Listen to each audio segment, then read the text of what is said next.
அனைவருக்கும்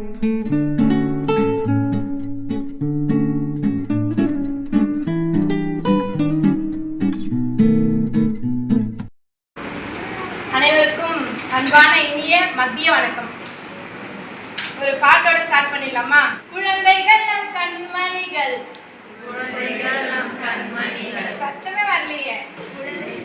குழந்தைகள் நம் கண்மணிகள், குழந்தைகள் நம் கண்மணிகள். காக்க வேண்டும் தாய் தந்தை, காக்க வேண்டும் தாய் தந்தை. அச்சமின்றி வளரட்டும், அச்சமின்றி வளரட்டும். அன்பினில் மலரட்டும், அன்பினில் மலரட்டும். நல்லதொடு கெட்டதொடு, நல்லதொடு கெட்டதொடு. நாள்தோறும் சொல்லணுமே, நாள்தோறும் சொல்லணுமே. தவறெதுவும் வந்திடுமே, தவறெதுவும் வந்திடுமே. தயங்காமல் சொல்லணுமே, தயங்காமல் சொல்லணுமே. பள்ளியிலோ வீட்டிலோ பள்ளியிலும் வீட்டிலும் கவனமுடன் இருக்கணுமே. கவனமுடன் இருக்கணுமே. எதுவுமே வரலையே.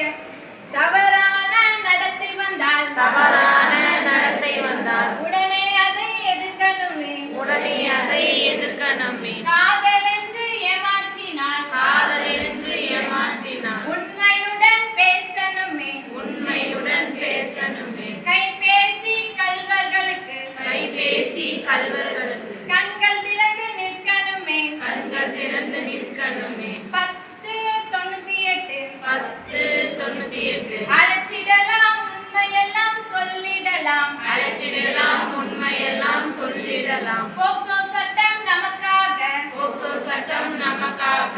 பிள்ளைகளை காக்கவே, பிள்ளைகளை காக்கவே. சிறு வயதில் சொந்தமே, சிறு வயதில் சொந்தமே. சிறப்பாக காப்போமே. சிறப்பாக காப்போமே. குற்றமென்றால் உண்மையை குற்றமென்றால் உண்மையை வெளிப்படுத்த வருவோமே.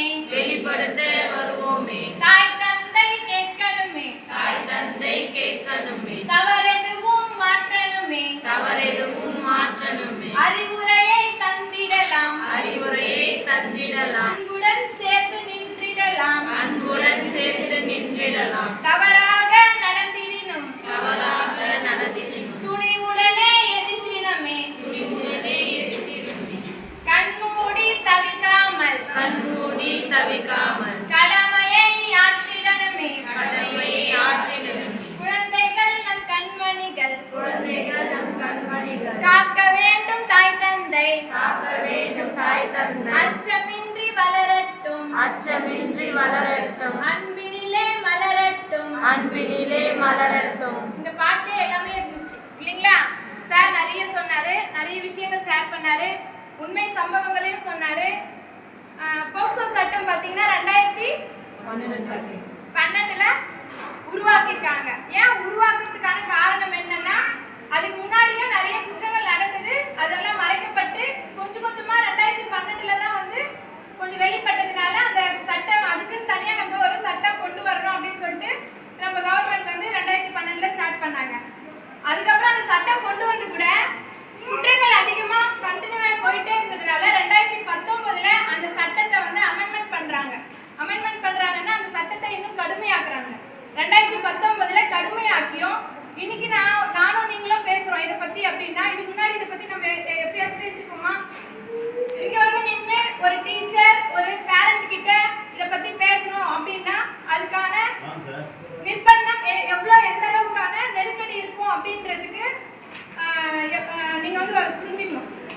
ஒரு விஷயம் வந்து பேரண்ட்ஸும் டீச்சர்ஸும் பேசுறாங்க அப்படின்னா அது எந்த அளவுக்கு சமுதாயத்துல ரொம்ப முக்கியமான ஒரு விஷயமா மாறி இருக்கணும். அதுக்கு ஒரு ஜிஓ போட்டு இந்த ஜிஓவை ப்ரொசீடிங் ஃபாலோ பண்ணுங்க, டீச்சர்ஸ் போயிட்டு பேரண்ட்ஸ் கிட்ட இதை பத்தி பேசுங்க அப்படின்னு சொல்லிட்டு ஒரு விஷயத்த சொல்றாங்கன்னா அது எந்த அளவுக்கு ரொம்ப முக்கியமான விஷயம் அப்படின்றத வந்து நீங்க கருத்துல ரொம்ப ஏதோ பேரண்ட்ஸ் மீட்டிங் கூப்பிட்டாங்க, நம்ம போனோம், டீச்சர்ஸ் ஏதோ சொன்னாங்க, அது கிடையாதுங்க. ரொம்ப முக்கியமான விஷயம். 5 நிமிஷத்துக்கு ஒரு குழந்தை வந்து இந்த பாலியல் துன்புறுத்தலால பாதிக்கப்படுது. அவங்க நோட் எடுத்து பின்னாடி பக்கம் பாத்தீங்களா? பாத்திருக்கீங்களா? அவங்க நோட்டு பின்னாடி பக்கம் 1098 அப்படின்றத பத்தி எக்ஸ்பிளைன்டா இருக்கும். அவங்களுக்கு அதுக்கான பாடமே தனியா இருக்குதுங்க. அதிகாரிங்க வந்தா 1098 பத்தி அவேர்னஸ் இருக்கான்னு முதல்ல क्वेश्चन கேட்பாங்க. அப்ப நான் சொல்லி தரணுமா வேணாவா? சொல்லி தரணும். நம்பர். சைல்டு ஹெல்ப்லைன்னா எதுக்காக சைல்டு ஹெல்ப்லைன் அப்படின்றதையும் நாங்க சொல்லணும். கெட்ட தொடுதல், நல்ல தொடுதல், உங்க சொந்தக்காரங்க எப்படி பழகுறாங்க, கெட்ட வார்த்தை யாரும் உங்களை யூஸ் பண்ணி பேசினா, அட்லீஸ்ட் நீங்க பேசுனீங்கன்னா கூட உங்க பையன் எடுத்து பேசிடுவான் 1098க்கு. ஏன்னா நாங்க அந்த அளவுக்கு கிளாஸ் ரூம்ல அவேர்னஸ் கொடுக்குறோம். ஒரு சில குற்றங்கள் வந்து நடைபெறுது அப்படின்றத வந்து குழந்தை வந்து உங்ககிட்ட சொல்றாங்க, அதை நீங்க மறைக்கிறீங்க. திரும்ப இப்ப நாங்க வந்து ஸ்கூல்ல அதை விழிப்புணர்வு ஏற்படுத்தி அவன் 1098 கால் பண்ணிட்டான். கால் பண்ணி அவனை கூப்பிட்டு தனியா ஸ்கூல்லயே எங்கேயோ விசாரிக்கிறாங்க. விசாரிக்கும் போது வந்து கேமரா ஆன் பண்ணிடுவாங்க. ஆன் பண்ணிட்டு பண்ணுவாங்க. நான் ஏற்கனவே எங்க அம்மா கிட்ட சொன்னேன், எவ்வளவு நாள் ஒரு குற்றத்தை தெரிஞ்சு நீங்க வந்து அதை தெரியப்படுத்தல அப்படின்னா 6 மாசம் உள்ள இருக்கணும் நீங்க. சரிங்களா? அதனால அந்த இதுக்கெல்லாம் நம்ம போக வேண்டாம். எந்த அளவுக்கு குழந்தைங்கள பாதுகாப்பா வச்சுக்கிறோமோ அந்த அளவுக்கு நல்லது. ஃப்ரீயா பேசுங்க, ஹாப்பியா பேசுனீங்கன்னா தான் அவங்களோட விஷயங்கள் எல்லாத்தையும் உங்ககிட்ட ஃப்ரீயா பேசுவாங்க. இப்ப நாங்கெல்லாம் வந்து அடிச்சு ஒதுக்குத்து படிக்க வச்சுதான் நீங்க எப்பதான் பார்த்துருப்பீங்களா? யாரா சொல்லியிருக்காங்களா அந்த பசங்க மிஸ் அடிச்சாங்க அப்படின்ட்டு? எல்லாருமே வந்து என்கிட்ட எப்படி அப்ரோச் பண்ணுவாங்கன்னா ஃப்ரெண்ட்லியாக தான் அப்ரோச் பண்ணுவாங்க. என்கிட்ட நிறைய ஸ்டூடெண்ட்ஸ் வந்து இந்த மாதிரியான விஷயங்களை வந்து நிறைய ஷேர் பண்ணுவாங்க. பண்ணுறப்பல நாங்கள் நல்ல அவேர்னஸ் கொடுப்போம். அந்த குழந்தைங்க கிட்ட இருந்து நிறைய மாற்றங்கள் வந்து ஏற்படும். அந்த மாதிரி நீங்களும் வந்து இன்னும் சும்மா கொஞ்சம் காது கொடுத்து சார் சொன்ன மாதிரி கேளுங்க. ஒரு 5 நிமிஷம் 10 நிமிஷம் குழந்தைகிட்ட பேசுங்க. என்னதான் வேலை இருந்தாலும் வேலையை யாருக்காக செய்யறோம்னா நம்ம குழந்தைங்களுக்காக தான் செய்யறோம். சரிங்களா? இந்த சட்டம் ரொம்ப கடுமையானது. இதுல நம்மளுக்கும் பாயிண்ட் வச்சிருக்காங்க. அதாவது வந்து குழந்தைகள்ன்றது உங்க குழந்தைங்க கிடையாது. அது யாரோட குழந்தை? இந்த நாட்டோட வருங்கால குடிமக்கள். அவங்கதான். அவங்கள பாதுகாக்கிறதுக்கு தான் சட்டம் இருக்கு. நம்ம வந்து ஒரு பாதுகாவலரா இருக்கணுமே தாண்டி ஒரு பெற்றோர் மட்டும் பெத்துட்டோமா, அத்து வளர்க்குறோமா, சாப்பாடு கொடுக்கணுமா அது மட்டும் கிடையாது. அவங்களோட பாதுகாவலர் யாருன்னா நீங்களும் நானும் கூட இருக்கிறவங்க எல்லாருமே. அதனால எல்லாரும் வந்து ரொம்ப அவேர்னஸா இருங்க. ஏன்னா ரொம்ப கிரிட்டிக்கலான சிச்சுவேஷன்ல நம்ம சமுதாயம் போயிட்டு இருக்கு. கையில காசு போடுறது கேஸ முடிச்சிட மாட்டானுங்களா? சட்டத்துல இல்லாத ஓட்டையா தம்பி? சார், இந்த சட்டத்துல ஓட்டையும் கிடையாது, ஓட்ட போடவும் முடியாது. அப்படி என்ன அது சட்டம்? POCSO act 2012, protection of children from sexual offences.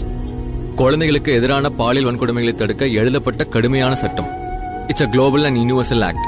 Sir, எந்த ஒரு கேஸ்லயும் ஒருத்தர் குற்றவாளி நிரூபிக்க நம்ம தான் போராடணும். ஆனா இந்த ஆக்ட்ல அவன் தான் தன்னை நிரபராதின்னு நிரூபிக்கணும். சார், அது மட்டும் இல்ல, சுப்ரீம் கோர்ட்ல அப்பெக்ஸ் கோர்ட்னு உருவாக்கி வச்சு பாலியல் வன்கொடுமையில பாதிக்கப்பட்டவங்க சொல்ற வாக்குமூலம் நம்புற மாதிரி ஜட்ஜுக்கு தெரிஞ்சா போதும். எந்தவித ஆதாரமும் இல்லாம குற்றவாளிகளுக்கு உடனே தீர்ப்பு கொடுக்கிற ரைட்ஸ் ஜட்ஜுக்கு அப்பெக்ஸ் கோர்ட் கொடுத்து